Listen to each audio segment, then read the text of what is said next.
ये मूवी ऐसे लोगों के बारे में है जिनके पास सुपर पावर्स थी, लेकिन ये अपने पावर्स किसी के मदद के लिए नहीं बल्कि अपने फायदे के लिए किया करते थे। उन सभी को आर्मी के द्वारा अरेस्ट किया गया था और कई सालों के लिए जेल की सजा हो गई थी। लेकिन अमेंडा नाम की एक इंटेलिजेंस ऑफिसर जो कि अमेरिकन गवर्नमेंट के लिए काम करती थी, इन सभी कैदियों को एक ऑफर देती है कि अगर मैं जैसा कहूँगी तुम वैसा करोगे तो तुम्हारी सजा 10 साल तक माफ कर दी जाएगी। उनमें से कुछ लोग तो उससे मना कर देते हैं, लेकिन ज्यादातर लोग उसके ऑफर को एक्सेप्ट कर लेते हैं। लेकिन मदद करने वालों के पास कोई चॉइस नहीं थी। अमेंडा उन्हें मेंटल टॉर्चर करके उन्हें अपनी टीम में शामिल कर ही लेती है। वो 10 लोगों की टीम बनाती है और उस टीम का नाम रखती है टास्क फोर्स एक्स। इस टीम में शामिल थे रिक फ्लैग जो कि एक मिलिट्री ऑफिसर था, हार्ली क्विन जो कि एक मनोवैज्ञानिक थी, कैप्टन बूमरैंग जो अपने बूमरैंग को एकमात्र हथियार की तरह यूज करता था, सेवन जिसके निशाने से कोई भी नहीं बच सकता था, वीसल नाम का एक अजीब सा जानवर, टीटी नाम का एक बच्चा जिसके पास सुपर पावर्स थी, वो अपने बॉडी पार्ट्स को अलग कर सकता था, ब्लैक गार्ड और जेवलिन थ्रो जो अपने एनिमिस्ट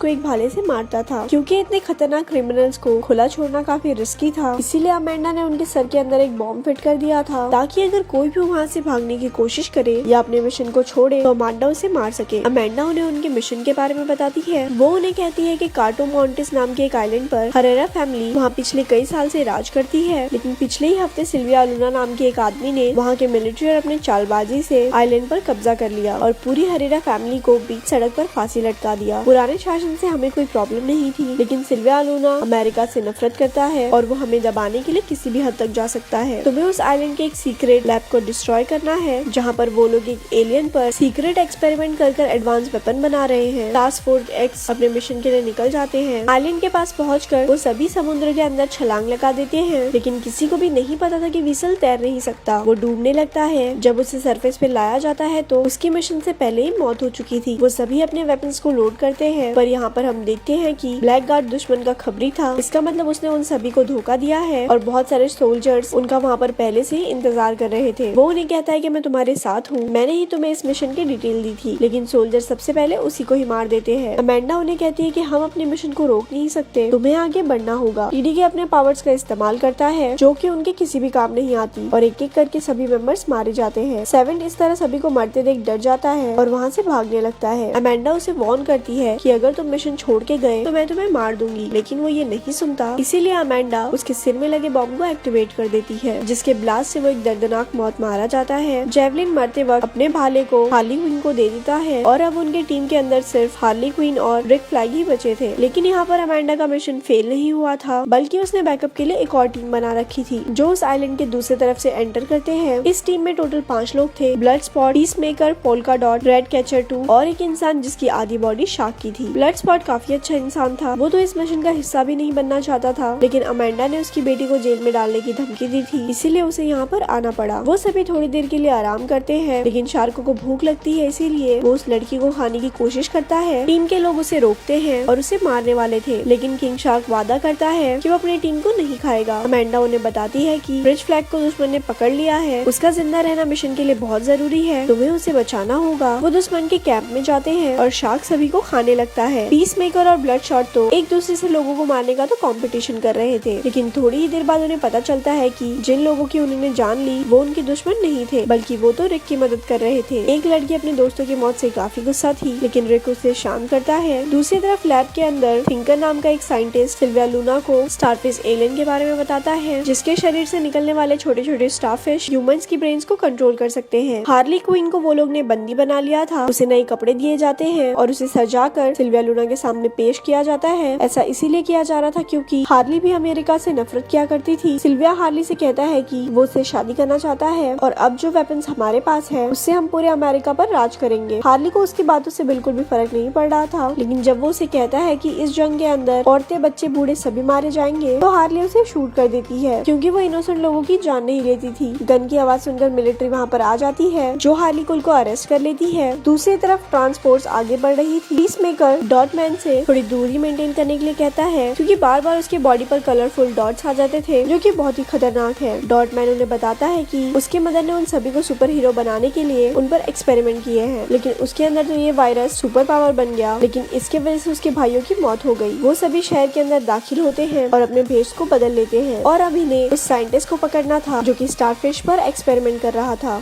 वो सभी बार केंद्रों से ढूंढ लेते हैं, लेकिन आर्मी को उनके बारे में पता चल चुका था, जो उनकी तलाश करते करते बार तक पहुंच चुके थे। रेड कैचर साइंटिस्ट को पीछे के रास्ते से निकाल लेती है, लेकिन पीसमेकर, रिक और ब्लड स्पॉट पकड़े जाते हैं। उन तीनों को जनरल के पास लेके जाया जा रहा था, जहाँ पर उन्हें पता चलता है कि हार्ली क्विन अभी तक जिंदा है। वो सभी उन्हें मार कर वहाँ से एस्केप कर जाते हैं और अब उनका सबसे पहला मिशन था हार्ली क्विन को बचाना। हम देखते हैं कि प्रेसिडेंट हार्ली को टॉर्चर कर रहा था, लेकिन वो उन्हें कुछ भी नहीं बताती। उनकी टीम हार्ली को बचाने के लिए पैलेस तक पहुंच चुकी थी, लेकिन प्रेसिडेंट के जाने के बाद हार्ली गार्ड को मारकर लॉक को खोल लेती है और सभी को मारते हुए वहाँ से बाहर निकल आती है। लेकिन टास्क फोर्स को नहीं पता था कि वो बाहर आ चुकी है। जब हार्ली उन्हें देखती है तो वो बहुत ज्यादा खुश होती है, क्योंकि उसे उम्मीद नहीं थी कि कोई इसे बचाने के लिए आएगा। अब उनका आखिरी मिशन रह गया था, जो था उस लैब को डिस्ट्रॉय करना। साइंटिस्ट उन्हें गन पॉइंट पर अंदर जाने में मदद करता है। उनकी पूरी टीम अंदर जाकर डिवाइड हो जाती है। ब्लड स्पॉट, पीसमेकर और शार्क बिल्डिंग में बॉम्ब लगाते हैं और बाकी बचे हुए लोग प्रोजेक्ट स्टारफिश को डिस्ट्रॉय करने के लिए जाते हैं। साइंटिस्ट उन्हें लैब के अंदर लाता है, जहाँ पर हम देखते हैं कि स्टारफिश लोगों के चेहरे पर चिपके हुए हैं और ह्यूमंस की बॉडी पार्ट को काट कर उन पर एक्सपेरिमेंट्स किए जा रहे थे। वो साइंटिस्ट उन्हें बताता है कि ये एक्सपेरिमेंट पिछले 30 सालों से किया जा रहा है। ये एलियन सबसे पहले अमेरिका में मिला था, लेकिन वो लोग अपने देश के अंदर ये एक्सपेरिमेंट नहीं करना चाहते थे, इसीलिए उन्होंने इस एलियन को इस आइलैंड पर भेज दिया और सीक्रेटली उसे फंडिंग देते रहे। इसका मतलब ये था कि इन सभी एक्सपेरिमेंट में अमेरिका भी इन्वॉल्व था और अमेंडा इस सच को बाहर आने नहीं देना चाहती थी, इसलिए उसने ये पूरा मिशन तैयार किया। जब रिक फ्लैग को पता चलता है कि उनके देश अमेरिका ने इतने सारे लोगों की जान ली, तो वो काफी इमोशनल हो जाता है और वो डिसाइड करता है कि वो ये सच्चाई को पूरी दुनिया को बताएगा। वो कंप्यूटर से हार्ड डिस्क निकाल लेता है, जिसमें एक्सपेरिमेंट के बारे में पूरी इन्फॉर्मेशन थी। वहाँ पर पीसमेकर आता है, जो रिक के ऊपर अपनी गन को पॉइंट कर लेता है और यहाँ पर हमें पता चलता है कि अमेंडा ने उसे लैब के साथ साथ सारे सबूतों और डॉक्यूमेंट को डिस्ट्रॉय करने के लिए भेजा था। लेकिन अब क्योंकि रिक फ्लैग और रेड कैचर को सारे सबूतों के बारे में पता है, इसीलिए पीसमेकर को उन दोनों को मारना पड़ेगा। दूसरी तरफ हम किंग शार्क को देखते हैं, जो कि एक बड़े से फिश टैंक के अंदर जेलीफिश को देखता है। वो जेलीफिश देखने में बहुत ही प्यारी थी, इसीलिए वो उनके साथ खेलने लगता है। उन्हें मिलिट्री ने चारों तरफ से घेर लिया था। हार्ली, डॉटमैन और ब्लड स्पॉट लैब के ऑफिस के अंदर छुप जाते हैं, पर सोल्जर उन्हें नोटिस कर लेते हैं और उनके फायरिंग से पहले ही डॉटमैन उनके ऊपर एक्सप्लोजिव फेंक देता है, लेकिन वो बाय मिस्टेक उनके बिल्डिंग में लगाए हुए बॉम्ब से कोलाइड कर जाता है और एक के बाद एक एक्सप्लोजिव स्टार्ट हो जाता है। किंग शार्क जिस फिश टैंक के सामने खड़ा था वो ब्रेक हो जाता है और वो मछलियों के साथ बहता हुआ अपने मेंबर्स के पास आ जाता है, पर हम देखते हैं कि फिशेस काफी खतरनाक थी। वो सभी मिलकर किंग शार्क को काटने लगती है और वो इंजर्ड होकर बिल्डिंग से नीचे गिर जाता है। उसके बॉडी से काफी ब्लड निकल चुका था। ऊपर से सोल्जर्स उसके ऊपर गोलियों की बौछार कर देते हैं, पर उस पर गोलियों का कुछ भी असर नहीं होता और वो उन सभी को खाने लगता है। पीसमेकर रिक को शूट करने ही वाला था, लेकिन बिल्डिंग कोलैप्स कर जाती है और वो सभी पूरी तरह से इंजर्ड हो जाते हैं। इतने बड़े ब्लास्ट की वजह से स्टारफिश आजाद हो जाती है और वो साइंटिस्ट को मार देती है। रिक और पीसमेकर की बहुत एपिक फाइट होती है, जिसमें रिक उसे बहुत बुरी तरह से मारता है, लेकिन लास्ट मोमेंट पर पीसमेकर उसके दिल पर एक नोकीले पत्थर से वार कर देता है, जिसकी वजह से उसकी मौत हो जाती है। वो देखता है कि रेड कैचर यानी कि वो लड़की हार्ड ड्राइव को उठा लेती है और वहाँ से भाग जाती है। बाहर आकर वो देखती है कि पूरी की पूरी बिल्डिंग कोलैप्स कर रही है और दूसरी तरफ हार्ली, डॉटमैन और ब्लड स्पॉट ऊपर अपनी जान बचाने के लिए पूरी कोशिश कर रहे थे। पीसमेकर उस लड़की को मारने ही वाला था, लेकिन ब्लड स्पॉट ऊपर से नीचे गिरते गिरते उस फ्लोर पर पहुंचता है जहाँ पर पीसमेकर था। वो देखता है कि पीसमेकर रेड कैचर को मारने ही वाला था, इसीलिए वो उसके ऊपर फायरिंग करता है। पीसमेकर भी उसके ऊपर फायरिंग करता है, लेकिन ब्लड स्पॉट की बुलेट साइज में छोटी होती है, जो उसके बुलेट से पास होते हुए पीसमेकर के गले में लगती है और वो मारा जाता है। रेड कैचर उसे बताती है कि पीसमेकर ने रिक को मार दिया है और ये एलियन एक्सपेरिमेंट अमेरिका ही करवा रहा है। लेकिन तभी वो एलियन स्टारफिश बिल्डिंग से बाहर निकलती है और हम देखते हैं कि उसका शरीर कितना भारी, भरकम और विशालकाय था। उसके सेंटर में एक बड़ी सी आंख भी थी। मिलिट्री उसके ऊपर फायरिंग करती है, लेकिन उनकी बुलेट उसका बाल भी बांका नहीं कर पाती। वो अपने शरीर से हजारों की संख्या में छोटी छोटी स्टारफिश निकालता है, जो लोगों के चेहरे पर जाकर चिपक जाता है और कुछ ही देर बाद वो लोग दोबारा से उठ खड़े होते हैं और शहर की ओर बढ़ने लगते हैं। अमेंडा देखती है कि उन्होंने स्टारफिश को आजाद कर दिया है, लेकिन उसका मिशन अब पूरा हो चुका था, जो कि इस एक्सपेरिमेंट से अपने सबूतों को मिटाना था। वो उन्हें ऑर्डर देती है कि तुम लोग अब वापस आ जाओ। हमारे दुश्मनों का जितना ज्यादा नुकसान होगा, उतना ज्यादा उन्हें दबाना आसान होगा। स्टारफिश शहर के लोगों को मार रही थी। वो इतने सारे मासूम बच्चे और लोगों को मरते हुए देखना नहीं चाहता था, इसीलिए वो उनके ऑर्डर को फॉलो नहीं करता और वो सभी स्टारफिश को रोकने के लिए चले जाते हैं। अमेंडा उनके ब्रेन में लगे हुए बॉम्ब्स को एक्सप्लोड करने का धमकी देती है, लेकिन कोई भी उसके ऑर्डर को नहीं सुनता। अमेंडा जिस बॉम्ब के बटन को प्रेस करने ही वाली थी, लेकिन उसके साथ के लोग उसे मारकर बेहोश कर देते हैं, क्योंकि उन्हें भी पता था कि अमेंडा गलत कर रही है। वो सभी उनके टीम को गाइड करने लगते हैं। ब्लड स्पॉट अपनी गन को अपग्रेड करके उसके ऊपर फायरिंग करने लगता है। किंग शार्क को कुछ भी नहीं सोचता तो वो उसे खाना शुरू कर देता है। डॉटमैन उसके पैरों पर एक्सप्लोजिव करता है जिसकी वजह से उसे काफी नुकसान पहुंचता है, लेकिन स्टारफिश उसे अपने पैरों के नीचे कुचलकर मार देता है। शहर के लोग ब्लड स्पॉट पर हमला करते हैं, लेकिन उसकी बुलेट्स खत्म होने की वजह से उसे हैंड टू हैंड कॉम्बैट करना पड़ता है। रेड कैचर्स शहर के सभी रेड्स को बुलाकर स्टारफिश पे हमला करवा देती है। लाखों की संख्या में रेड्स उसे खाने लगते हैं। हार्ली भी अपनी जैवलिन यानी कि अपने भाले को लेकर उसके आंख के अंदर चली जाती है। हम देखते हैं कि रेड्स उसकी आंखों के अंदर घुसकर उसके अंदर की नसों को काटने लगती है और जेलीफिश की आंख पूरी खून से भर जाती है और फाइनली इतनी इंजरीज की वजह से वो एक बिल्डिंग के ऊपर गिर जाता है और मारा जाता है। वो सभी रिक और डॉटमैन को याद करके काफी इमोशनल हो जाते हैं। अमेंडा उन्हें कॉल करती है और उन्हें मारने की धमकी देती है। ब्लड स्पॉट उसे कहता है कि अगर तुमने ऐसा करने की कोशिश की तो मैं एक्सपेरिमेंट की डिटेल्स पब्लिक कर दूंगा और सभी को अमेरिका के असली चेहरा दिख जाएगा। वो उससे डील करता है कि हाँ, हम इस बात को सीक्रेट ही रखेंगे और बदले में तुम किसी को भी नहीं मारोगी। अमेंडा उनकी डील को एक्सेप्ट कर लेती है और उन्हें आजाद कर देती है। इस मूवी के लास्ट में हम देखते हैं कि वीवर जो स्टार्टिंग में पानी के अंदर डूब के मर गया था वो अभी तक जिंदा है और पीसमेकर इतनी गहरी इंजरी के बाद भी जिंदा है और फिलहाल अमेंडा की देख रेख में है। इसी के साथ ही ये मूवी यहीं पर खत्म हो जाती है। ऐसी ही स्टोरी सुनने के लिए हमारे पेज को लाइक करें।